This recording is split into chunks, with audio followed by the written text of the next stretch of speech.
La mort. Nous pensons à nos morts. Nous pensons à ceux et à celles qui étaient comme nous. Ils sont au-delà, ils ont traversé l'autre rive. Ils sont dans la vie, dans l'éternité. Pendant cette période, presque tout le monde cherche à entretenir les cimetières, ce qui est une très bonne chose. Hier soir, j'ai dormi avec une question dans ma tête, suite à un débat après la clôture du mois marial. Et je me pose la question, les morts sont-ils auprès de Dieu ou encore au cimetière? Leur maison est le paradis ou encore la tombe? Si nous croyons vraiment à la résurrection des morts et que nous n'avons aucun doute en cela, je pense que la maison de nos défunts, c'est le paradis et non les caveaux, la tombe ou encore le trou où leurs corps ont été enterrés.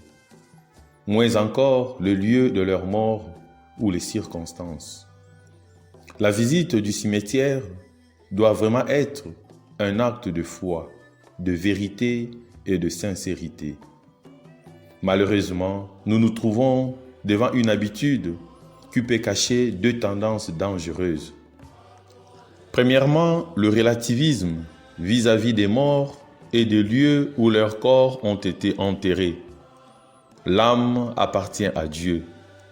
À la mort, notre corps quitte notre âme. Nous devons avoir un vrai respect vis-à-vis de nos morts. Voilà pourquoi nous devons entretenir le lieu de repos de leur corps tout en pensant au repos de leur âme.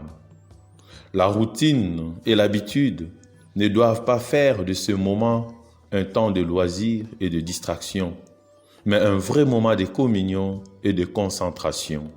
Ceci doit être un vrai temps de souvenir. Deuxièmement, certaines réactions pourront aussi cacher un ensemble de blessures non soignées et non guéries. Parfois, on est vraiment acharné au cimetière. Et quand on y va, on a toujours un pincement de cœur, les larmes aux yeux, voire des remords qui nous brisent le cœur. Il nous faudra l'aide de l'Esprit Saint pour sortir de cette situation.